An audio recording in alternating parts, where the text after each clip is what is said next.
All right, let's go ahead and get started. Welcome everybody to the Aurora Health Alliance Social Determinants of Health Interest Group meeting. That's a mouthful. So first today we have Julissa Soto. For more than 2 decades, Julissa has dedicated her career to being a leading advocate for Latino immigrant equality, inclusion, and health equity in Colorado and throughout the nation.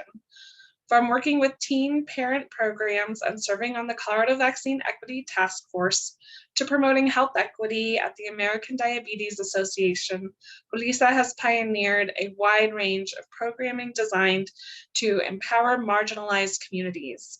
Her advocacy efforts have appeared in publications throughout Colorado, as well as Time Magazine and a new documentary from the Colorado Cross Disability Coalition. Today, Julissa is proud to serve as the founder and executive director of Casa Inmigrante, where she continues to provide consulting and education services to partners and agencies throughout Colorado. Thank you for joining us today, Julissa. Hello, everyone. How's everyone doing?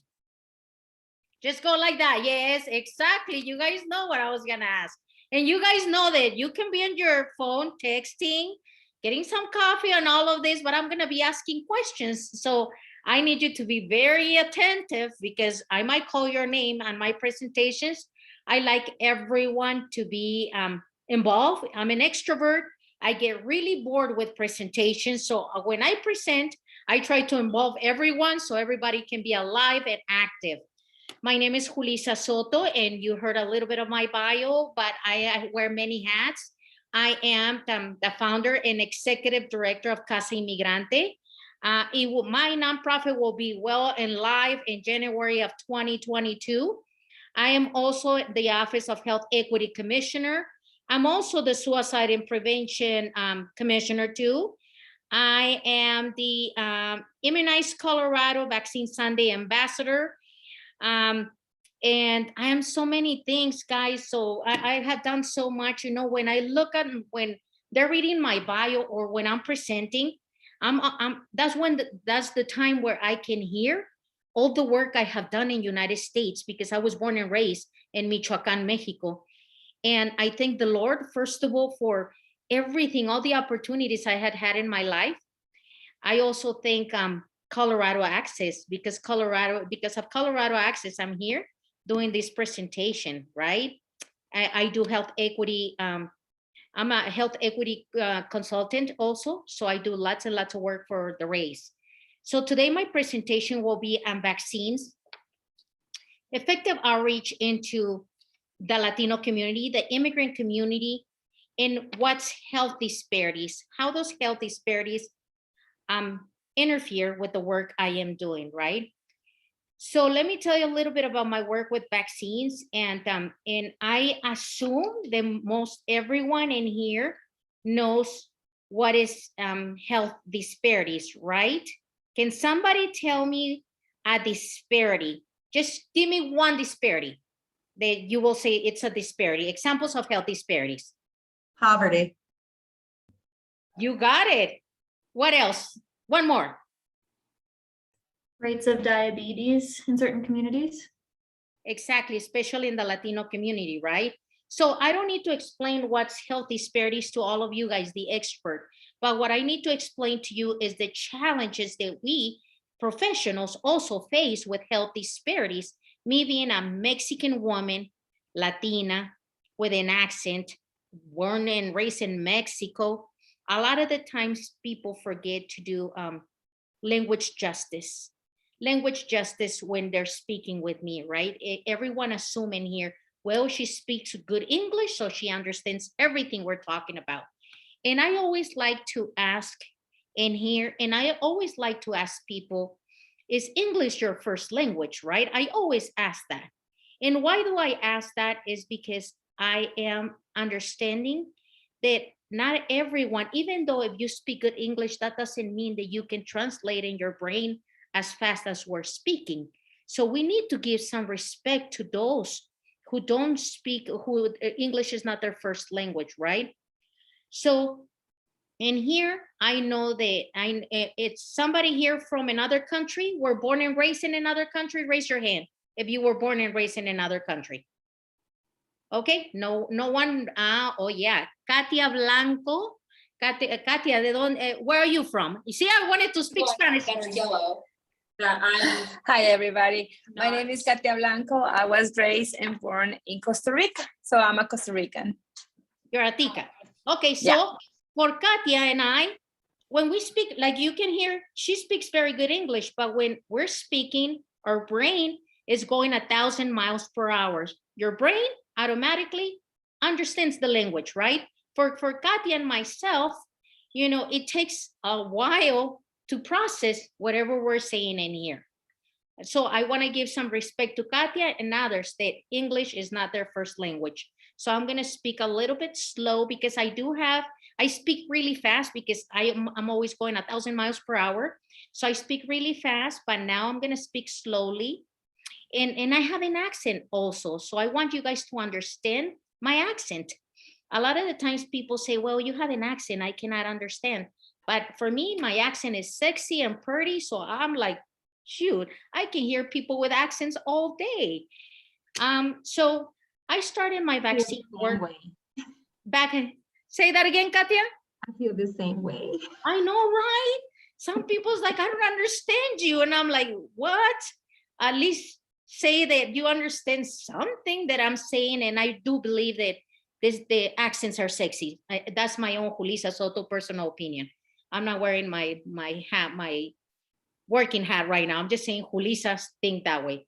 And so the work that I've been doing since January around vaccine, I started working around vaccine and immigrants in El Paso County. As you can imagine, El Paso County is Colorado Springs.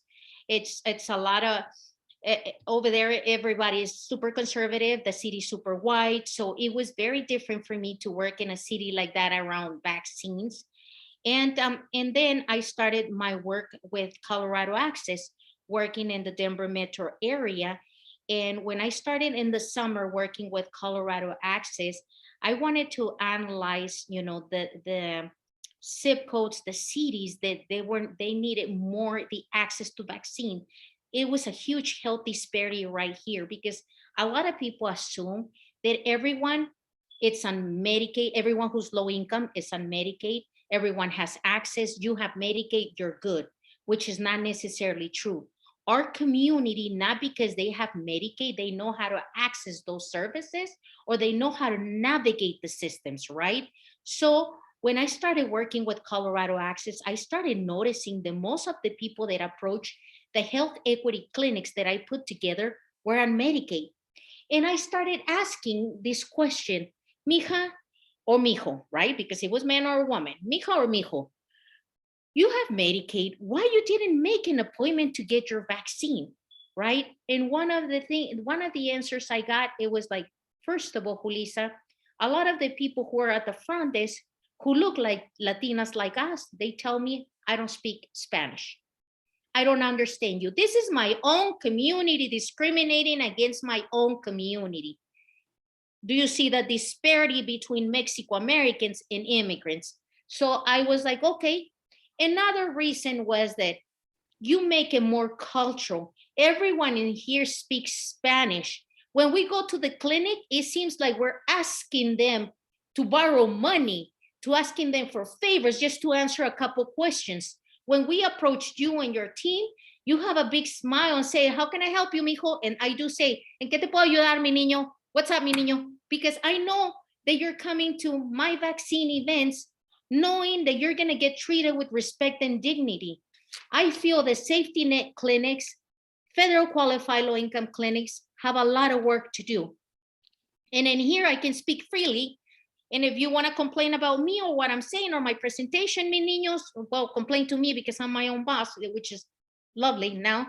You know, I love that nobody can complain about me, or you can complain, you know, put it in the chat room.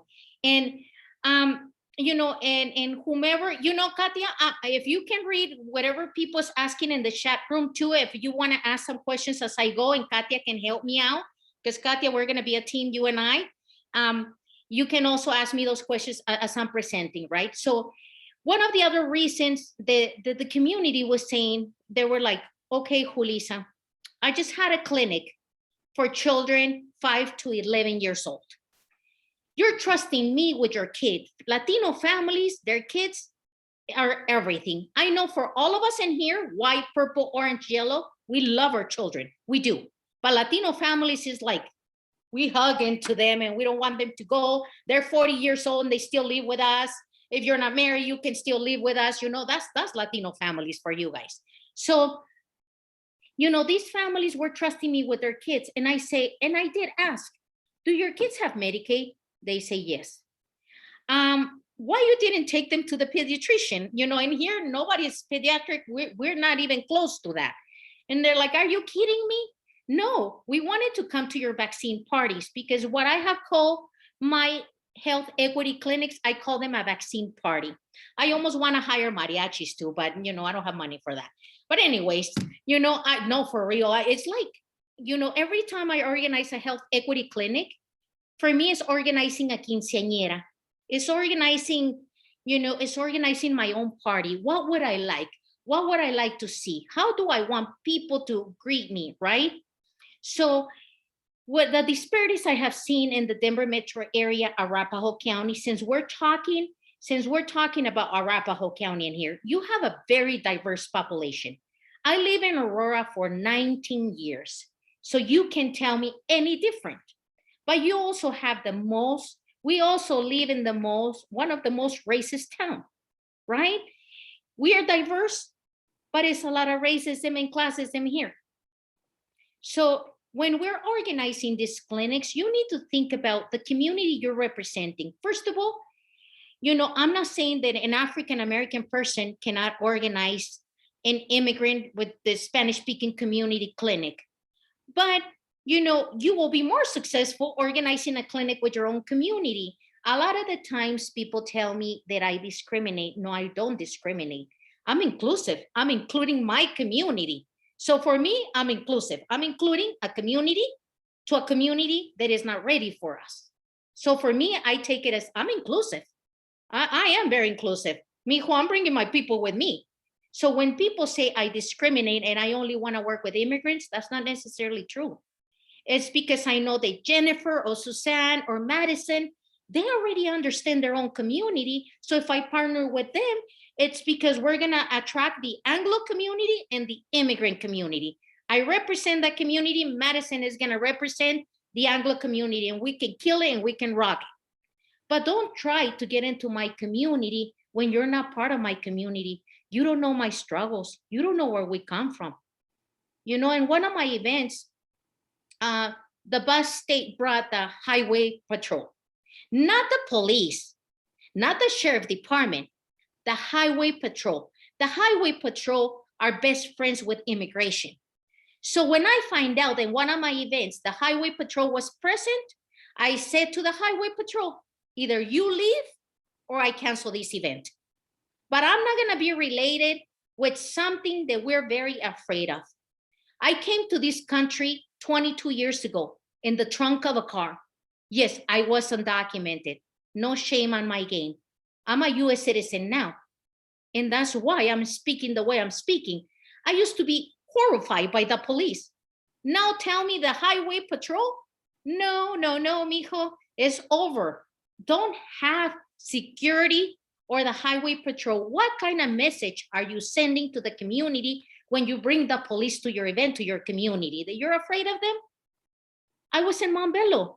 I'm not afraid. I'm where my people is at. Why do I need police? Why do I need security in here? I know a lot of people say that because of security issues. I don't know what are those security issues. Here we're talking about disparities again. Just because you think Montbello have a high crime rate, that's gonna happen during vaccines. And then we're talking about the examples of health disparities, which is mortality, life expectancy, burden of disease, mental health, uninsured, underinsured, lack of access to care. And on top of us being the experts on disparities or equity, now here we are bringing to our health equity vaccines. a highway patrol. No, that's a no. And I would love some questions from you guys, so you guys can ask anything about health disparity or equity, what equity means to you guys. Because let me tell you this, all of us in here, professionals or not, we're not there. Are we really equitable? And if we were so equitable, why is it the people of color are getting left behind on vaccines again? You know, why is it? Also, when we think about vaccines in senior centers, the elder, right? Okay, we're talking about the Anglo community, because in the Latino community, we don't believe in senior centers. We take care of our abuelo, abuela, they die in our home, they stay with us till they die. So that means that those vaccines were not going to our seniors, because our seniors are at home. And somebody don't know how to be equitable and reach out to our communities at their home. You know, how about knocking on doors? Hey, do you guys have a senior in your home? Do you have an abuelito, abuelita at your home? And let me tell you this, not every single senior, not every single grandma is a senior, because I'm a grandma, guys. I'm a grandma. Hey, and I'm not a senior citizen yet. And I don't get free coffees at McDonald's. I guess Rich does. Rich gets free coffees at McDonald's, not me yet. But, you know, knocking on people's doors and saying, hey, do you have an abuelo here at home? Would you like the vaccine? Senior centers, are we serious? You know, when the state told me, Julissa, we're gonna deliver vaccines to the senior centers, to this home, to that home. And I'm like, okay, mi niño, and when are you coming to my home? You guys are talking about equity and health equity access, right? They're like, oh, no, we're going to the senior centers. And I keep saying, my grandpa and my grandma are not gonna be in a senior center. That's just cultural. And you cannot change cultural. Most of us in here are Arapahoe County people that we serve Arapahoe County, Adams, and Denver Metro. Most of us in here can be, you know, I don't ever believe that you guys will be cultural competent. None of us, including me. We will never be cultural competent, but I urge you to be cultural aware. Just be aware. And don't think that just because what works for Madison is gonna work for Rene and is gonna work with Rich. Rich, a senior citizen, white man, Madison, young one, white woman, and then Rene, a PhD, who very rare you see a Latino man with a PhD who's bilingual, bicultural, right? So you're gonna reach out to them in 3 different ways, 3 different populations. And then you're gonna reach out to Katia in a very different way. She's from Costa Rica, I'm from Mexico. Yes, her and I can understand each other and speak the same language, but cultural, it's a little bit differences. She's Costarricense and I'm Mexican, right? So now I'm ready for questions, you guys, and I hope I'm keeping you guys well and alive and entertained, because like I said to you guys, I hate PowerPoint presentations and I hate being bored. So are you guys bored or not? If you're not bored, just go like this. No, you're not bored, right? No, I'm keeping you guys alive. Okay, perfect. Questions. And please ask questions so everybody can hear you, because if you have that question, more likely somebody else is thinking that, but you were the brave one who asked, you know? So instead of putting things in the chat, let's talk with each other. What does health equity means to you guys in health disparities? Thank you, Julissa. I'll be brave. Mandy Ashley with the Aurora Health Alliance. Well-meaning white person. Don't know how to help, want to help, don't want to tell anybody or any culture how to do it. But what's a good way for a well-meaning person to help elevate the good work that folks are doing within their own communities? Where do we start? How can we help? Do we need to back off and not help at all? No, mija, we need you. Shoot, I need all my white friends, my white angels. That's why I always bring Rich with me. Rich McLean, who's white. I'm like, okay, Rich, you go ask for permission for this. And then surprise is the Latina who's coming along with him, right? No, Mandy, I need you to open doors for people of color like myself. It's unfortunate, but that's life. You know, people will listen more to the white folks. That is life, Mandy. So we need you very much.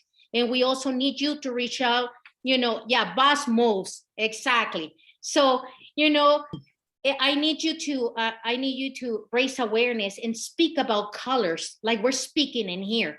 Don't be afraid. Like you say, I'm a white woman. Well, I'm a Mexican woman that needs help too. So Mandy, the white woman, and the Mexican are gonna get together and rock the world, right? You need vaccine events in your community. You want to help the Latino community. You ask for the permission for me to be there, and then I bring my whole team with me, right? But that's how we're gonna help each other, Mandy, by partnering, by talking to each other. What is it that we want to accomplish? Instead of writing solo, let's write together. Thank you. Yeah, it's this world of like walking on eggshells. Right? And I want to break that down, but I'm contributing to it personally as well. So thank you for encouraging an open discussion about this. Yes, and we have to have an open discussion, guys. Is nothing wrong. I don't know why Americans in America have like, oh my God, if somebody tells you're beautiful, that's sexual harassment. No, mijo, I want you to tell me I'm beautiful because I want to feel beautiful. Now these days, no men tell me I'm beautiful. So I'm like, hey, do I look good or what? Because every man is so afraid of saying, good morning, beautiful. Because then, you know, we're taking things to the other way, and that's not right. We're losing our touch. We're losing that, you know, why I cannot tell you if I'm a man, hey, you're beautiful today. I'll be like, oh, shoot, I took a shower. Yes, I feel good, you know, but most people take it the other way. When you're talking about race and ethnicity, also when we're talking about the LGBTQ plus community, people want to sugarcoat the names. Well, just say it the way it is. You're white, you're white. Mandy's a white person who wants to help. And if you forget about my name, the brown person or the Mexican lady, you know, when I get asked, you know, were you the Mexican lady that was talking? I don't get offended. Yes, I'm Mexican. And that's what it is. What is the problem with all of us not saying, you know what? The blacks discriminate against the Latinos. The Latinos discriminate against the blacks. And then the whites feel that they're out of space, that they have no culture. And then the ones that they have the culture want to hang on to it. Why we don't speak openly about the bullshit that is happening in this world? Why? I know why. Because we all have a boss that we have to give explanations to. Because let me tell you guys this, I was always on probation. And all the jobs I had, always on probation because I speak the way I speak. But guess what? That's why I decided to write solo, because I'm like, you know what? I'm so tired of being a probation. And anyways, it was not probation for real. When you're in probation is when you have a PO officer, a probation officer. I didn't have that. It was my boss putting me a performing improvement plan. What is that? What am I supposed to improve on? What am I supposed to improve on, guys? You know, I have 22 years of experience. And I know, Mandy, that most of us in here are afraid of our bosses. We are. We cannot be us because somebody is going to get offended. Like today, I might offend somebody, but oh well, it's my show, it's my presentation, you know? So you guys need to be brave and be you. You know, you only have one life. And if you're always following rules, guidelines, and everything, you're going to be so miserable. You're going to go to work dragging yourself. You're going to go to work hating what you do. You're going to go to work because there's lots of haters at work that they're going to snitch on you. So please, guys, just be you. Because you know what? When I try, let me just tell you, maybe this presentation I can do next time.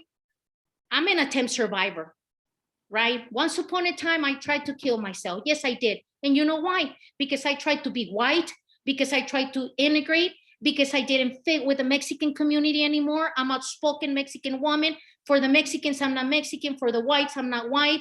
For this, I was not enough. And I had it. So Mandy, Katia, and everyone, I will recommend to you guys to be you, because the day I was me, I didn't have any more nervous breakdowns. I'm not in medication. Yes, I was diagnosed with depression and anxiety. But I am the happiest woman in the world when I decided to be me and not to follow everyone's protocols. So I can speak. Thank you, Marianne. You're getting lots of visual. Right? Great. Everybody's like hearts and everything. I love you guys too. Do we have time for one more question, comment, any other comment? Hi, Rosalind here. Julissa, you know, I love you. Over 10 years I've known you, and I love your authentic, beautiful, just straight up self. So thank you for being you, because I love everything about you. And over the years, just admired how you've been able to just, you know, make your work your own and talk about everything that you share with us. So thank you for being so transparent. What I would like to know, based on, you know, the work that I do with the Alzheimer's Association, which you totally know about, but in working with like Spanish media, for example, Telemundo, do you have any suggestions, or is that another way to be able to get the messaging across to the Latino community? You know, for everyone, she says, I know Alzheimer's very well. I work with the Alzheimer's Association. I was the first Latina employee at the Alzheimer's Association who worked with Latinos who struggle with Alzheimer's and dementia. And I did work with Telemundo. And I'm sorry, and here I'm gonna say I love Telemundo more than Univision, because I feel that Telemundo is more community oriented, not that corporate feeling. And if Rosalind, if you need a contact there, if you need to get your way in with Telemundo, I have the right person for you. I can certainly connect you. I love you to death, Rosalind. So I will do it. And let me tell you guys, not Rosalind, I love all of you guys in here. All of you guys are my colleagues. All of you guys are my peers. And here we're not to compete, but to complement each other work. If you need me, if you need to throw my name out there, just be very careful, because when you throw my name out there, people might like you or people might hate you because you're related to me, right? But when you throw my name out there, I'll be more than happy to help you guys in any way I can, okay? Thank you, Rosalind. And any other question, comment? You. Julissa, I think we need to move to our next presenter, but I think everybody here would appreciate if you put your contact information in the chat. So we know you're an amazing resource, and I know folks are going to want to continue the conversation. Thank you. Thank you. Thank you. Hey, bravo. Yes. See? Bravo for me. All right. Well, thank you, Julissa. Jennifer, Jennifer was so nervous to follow Julissa. And rightfully Lisa, I'm just going to tell you, I'm a big fan of yours. I've been following your work. So you and I need to get together. Yes, and then you're next, Jennifer. Let's see how you step up your game, lady. All right, all right. I know you can do it. All right, so Jennifer has worked with refugee and immigrant programs in Colorado since 1998. Jennifer is currently the COO of the newly formed Rocky Mountain Welcome Center. Previously, she spent 16 years as the founding director of ECDC's African Community Center in Denver, and was the director of programs for the Spring Institute for Intercultural Learning from 2015 to 2017. Jennifer has worked as a fundraiser for the American Red Cross and Lutheran Family Services of Colorado. She has successfully written and managed grants in excess of 1.1 million and has developed employment readiness, social services, cultural integration, and youth development programs. Jennifer has served on the Denver Mayor's Commission for Refugees and Immigrants for 6 years, and also holds board positions for Immigrant Pathways Colorado and Beirut and Beyond, both local nonprofits that support immigrant and refugee educations. Welcome, Jennifer. Thank you. I should have sent you a much shorter bio. That's fine. A little bit excessive. What I'm going to do today is just introduce you to the Rocky Mountain Welcome Center, let you know a little bit about the programs that we're working on, and then also share some of our new initiatives, because we are looking for partnerships. So I'm not going to read this. I'm going to leave this for you to read, but I wanted to let you know that as a new organization,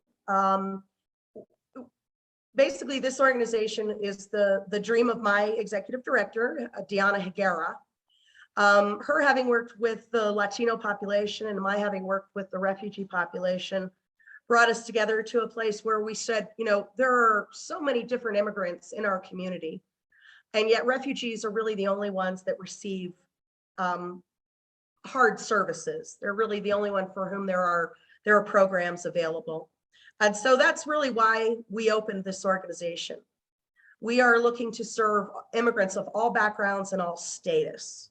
All right, so documentation doesn't really matter much to us. We're working to impact the community through providing integration services. What does that mean? That speaks to what Julissa was talking about, this idea that people who move here really aren't provided a guidebook or direction on how to access services and resources.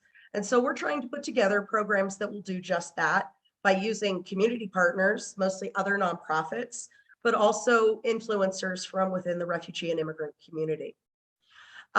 We initially started in 2017, and our idea was to talk about integration at the community level by holding forums and kind of educating really Americans about our country's immigration services, how the immigration system serves people and how it doesn't serve people. Anybody that works with immigrants knows that our immigration services are extremely broken. Helping people get into this country is one thing, but really helping them actually be successful is another piece altogether. So what we are trying to do is create programs, and these are some of the programs listed here, our community forums and cultural exchanges, but we're also now providing some direct services for individuals because of COVID. We have started we have never left the community. We've remained in the community. We started, for example, a halal meal delivery program. We're also providing vegetarian meals. And we have, I believe we have provided over $260,000 in culturally appropriate food assistance just in the last 6 months. So that's providing halal meals, imported food, things like teff flour for the Ethiopian community, rice for the Nepali community. But really, rather than simply referring people to food banks, what I've learned in working with immigrants and refugees is that food banks are great, but they do provide very specific food. It's often canned food. I know a lot of food banks are doing fresh food these days, but what we found is that the food that was being provided to a lot of our immigrant families was just food they're not familiar with. And so, for example, with the Somali community, we found that they were just throwing the food away.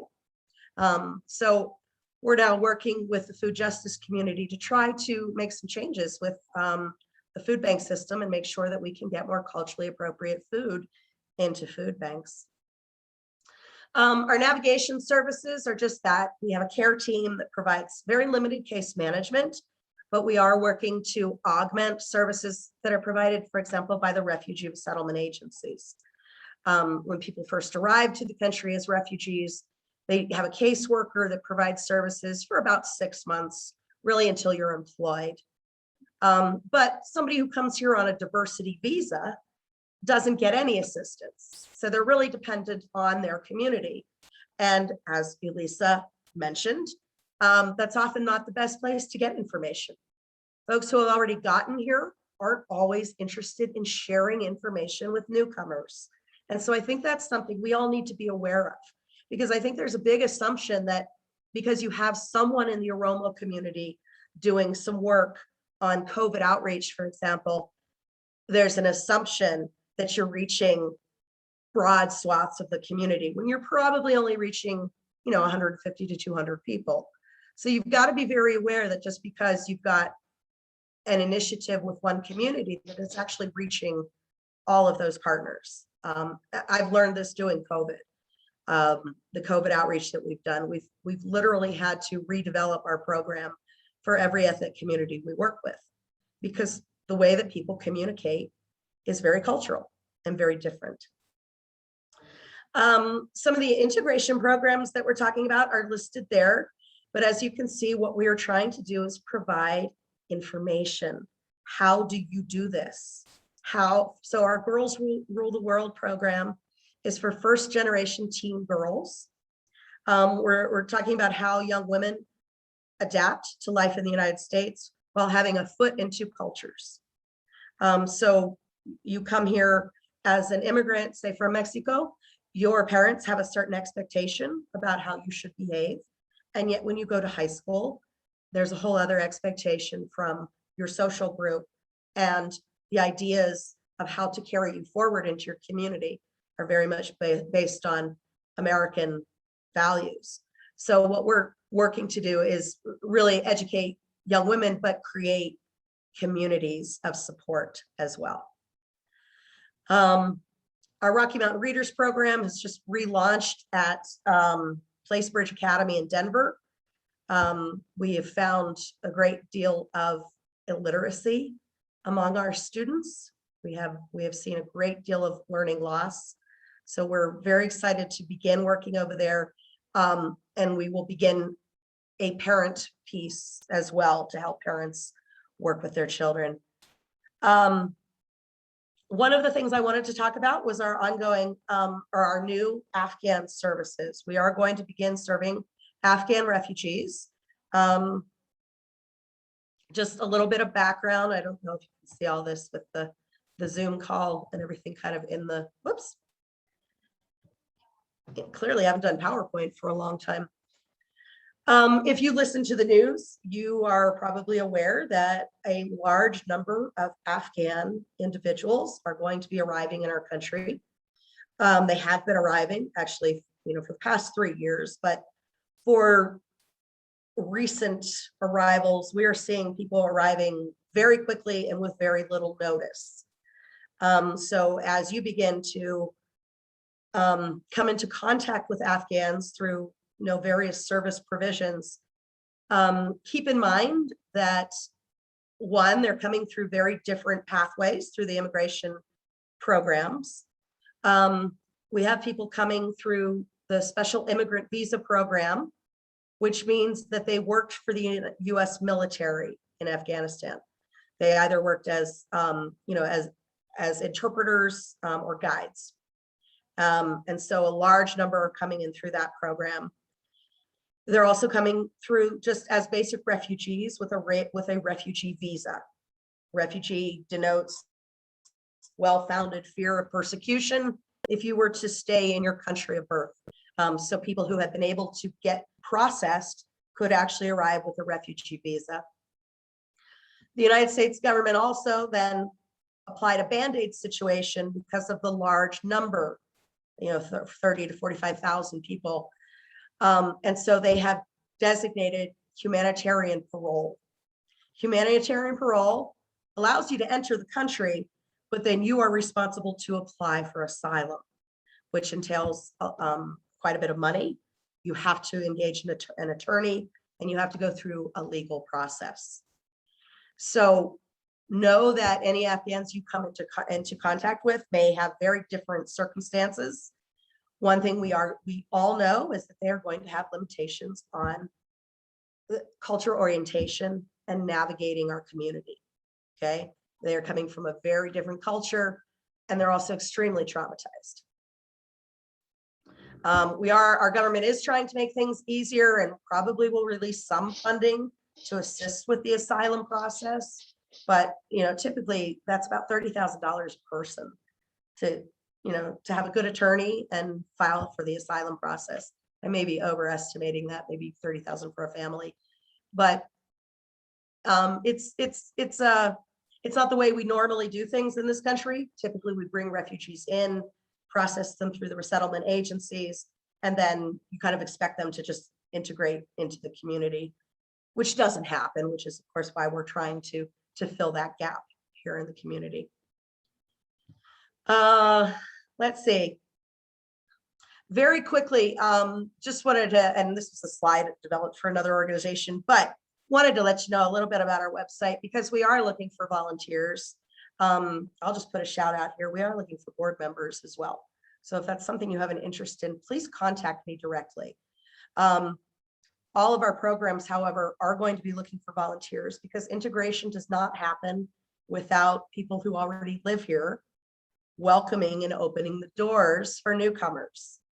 I think there's this great expectation that as this, I don't think we're a melting pot. I think we're a tossed salad that has lots of different ingredients in it that mix well together. That being said, the need for guidance, the need for information, the need for navigation is just something that doesn't seem to go away. It needs to be present in the community because people can't, you get here and you don't know what you don't know. So Julissa's point of people having Medicaid and yet not using it, it's something I see every single day. I like the fact that we're talking about this because, this is part of that process of awareness, right? Equity involves effort. It doesn't just happen. Back to the Afghan programs, we're launching a specific program for Afghan women. Some of you may have heard of a program called We Made This. That was at the African Community Center. That was one of the programs I helped to start there. And they no longer are running the program. They've closed it down. So we're going to try to relaunch. I've just submitted a few funding proposals, but the idea is, of course, to build community among newcomers and help them create social networks. That's really what integration is. It's intentionally helping to develop community networks for newcomers.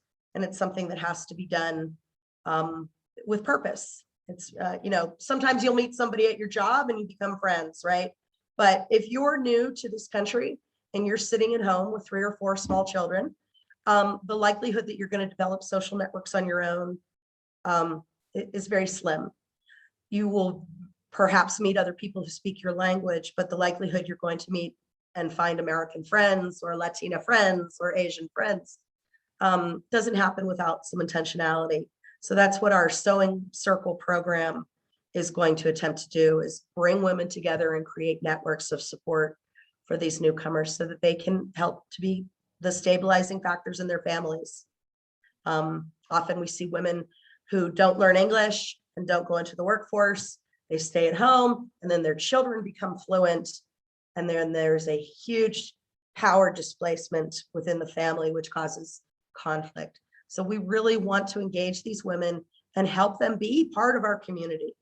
And that can only be done with others, folks like yourself. So I appreciate having the opportunity to present this. I don't know if I really have anything else to present, so I will go ahead and open it up to questions. But I just want to, thank you for taking the time to learn about our new organization. And we're really excited to be here.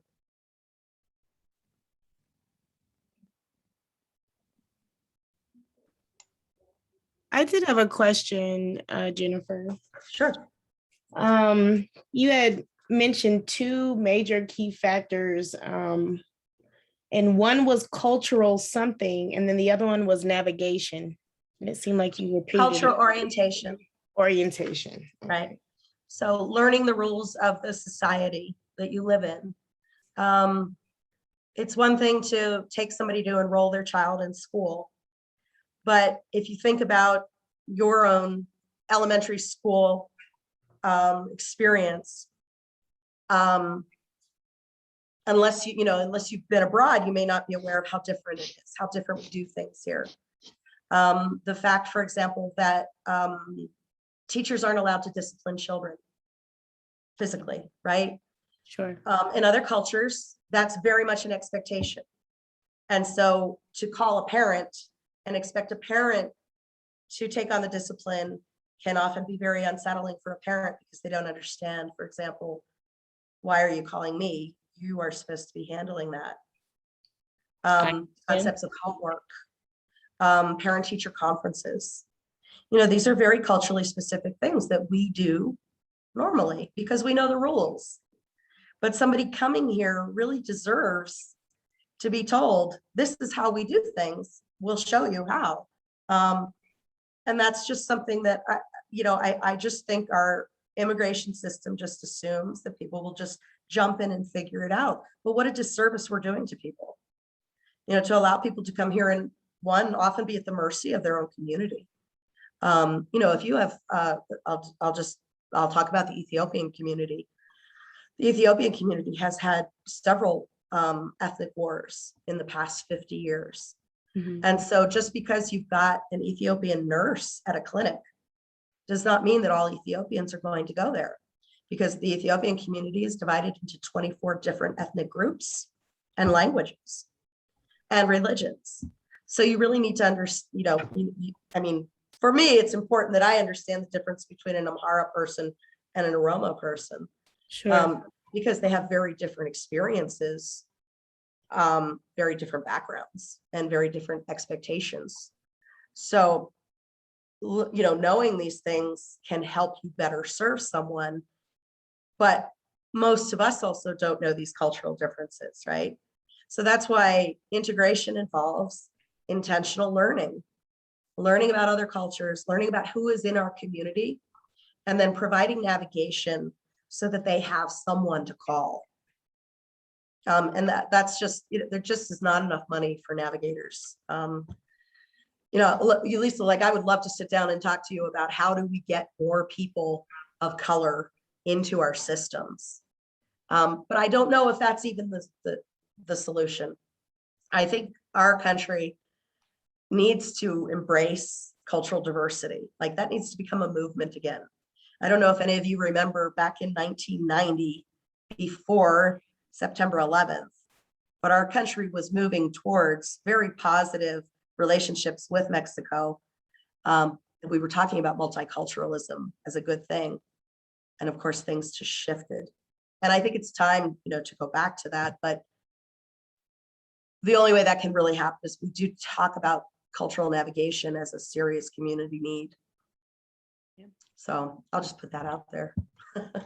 Well, and thank you, Jennifer, for your presentation, and mine go well. And, and thank you for your passion for immigrants, refugees. And yes, as a matter of fact, you say something that many Americans, wonder, right?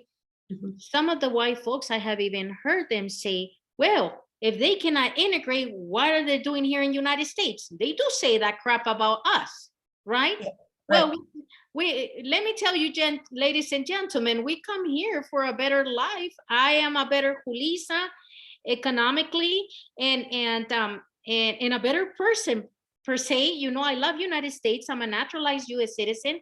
But, helping them integrate, I feel that most of the nonprofits, what we have done is give the fish to those communities, but we have not teach them how to fish. Because if we help them integrate, Jennifer, that's the solution. Integration means learning the language, maybe going to school, getting a GED. I'm not saying get your master's or PhD like Rene, right? And I'm making fun of Rene because he's my colleague, so he knows I'm already making fun of him. But what I'm saying is integration. Integration is super important. In most of the nonprofits, we need to move towards, okay, you're here for food. Okay, mi niña, well, you want to learn how to speak English too? Every week when you pick up your food, now you're going to practice your English here with us, right? It's a give and take, mija. It's not only taking. You're going to be part of my programs. So now you're going to learn how to speak English. I feel, and that's the way I'm going, Jennifer, with my nonprofit. That's why I want to talk to you, right? But so Julissa, I'll just say, I've never met an immigrant who didn't want to learn English. Right? Okay? We all want to. But we don't provide English as a second language as a universal activity. You have to pay for it. Yep. If you are working 2 or 3 jobs to support your family, and you have to go to English class as well, and you've got 3 kids. So as a society, to have this expectation that, yeah, people can come here, but they better learn English on their own. How is that equitable? And so, as we begin to move into discussions at the federal level about immigration reform, these are the things that organizations like ours need to be advocating for. There need to be more immigrant centers with information. We are a country of immigrants. Jennifer, one of our attendees, and I'm sorry, your name says 138653, has been waiting eagerly to ask a question. So my name is Cristina Colmenero, and thank you, Julissa, for your presentation. I did have some questions in regards to Jennifer's presentation, the sewing. Please. So just, is there something maybe like a flyer or, you know, something that you could provide, you know, just to have the information? We work out at different communities, out at schools, and pretty much all around Colorado. So was wondering, like, where is this going to be located?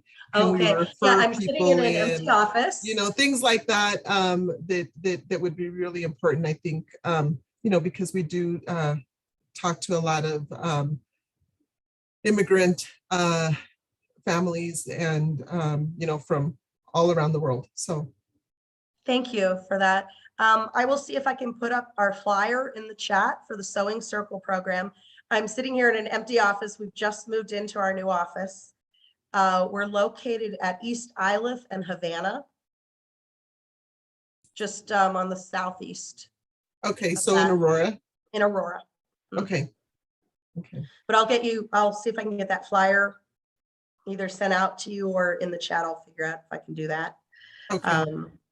But we are also, I would say, over the past year and a half, we've really learned to be mobile and to go to the community. So even though we're going to start this program here, we wouldn't be hesitant to take it elsewhere if that were the case. I think this program is going to, I mean, it worked before. I'm going to do it different without workforce money this time. So there doesn't have to be an employment outcome. So I think it's going to be a much more robust program. So That's great to hear. Thank you, Jennifer. And I think we have time maybe for one or two questions. I see Dr. Gonzalez's hand is up. Renee, if you'd like to go ahead. Thank you, Julia and Julissa. And so Renee Gonzalez here. I work for Colorado Access as well. I'll share a quick story, and then I'll talk about language justice. I was actually withheld in second grade for not knowing English. And they actually sent me home, and the teacher asked me how I crossed the border. And it was a very traumatic experience at that time. And we were born here, but we would go back to Mexico when we stopped working in the field. So we would come back and forth. Julissa rode in the back of a trunk. I crossed the river on my uncle's shoulders. So it's tough. And when it comes to language justice, I'll say that a lot of our parents, like my parents, we need to address the immediate and basic needs for our families and our parents before they can reach and able to go to language classes. It's hard for parents who are working two jobs, who are taking care of kids and have responsibilities. They're just not, they want to learn a second language, but how do they do that when they're unable to pay their bills or work multiple jobs and have other priorities? One of the things that I've done in terms of helping parents and kiddos is really working with after school programming for kids and inviting parents. Cooking Matters, if you haven't heard about that program, it's a really great way to invite parents. And you couple programs with other programs, right? You invite different new activities. When Soccer's Without Borders, they have a really great framework to reach out to our refugee communities. But man, see what's out there, Jennifer, that you can really combine your efforts with and really find that captive audience is, I think, my best advice in my work, what I've done. You're so right. And, I'll be honest, having worked in the field for 24 years now, I think it is, I know lots of people in the communities, right? And so we've made a very concerted effort to reach out to these small communities that have like coalitions, or maybe they have a 501c3, but they don't have any funding. And these are the groups that we're seeing we can really support and lift up because, well, you don't know, but I mean, I'm a good fundraiser. And so raising funds to help other smaller communities do community work is kind of the, I think that's kind of what we're following, the what do I want to say, the framework we're following. So like the Oromo community of Colorado, there's an Ethiopian evangelical church that has a women's group. We're supporting them. So we write programs and then provide subcontracts to these smaller groups. That's what we've been doing with COVID outreach. So we've got an Afghan Dari speaker that's working in the Afghan community. We've got a couple of Oromo speakers, a couple Spanish speakers, a couple, got an Amhara speaker, a couple Somalis. So, you know, trying to build our own navigation team by, you know, providing jobs to people and then training them and saying, okay, you're going to go out and teach your community about COVID.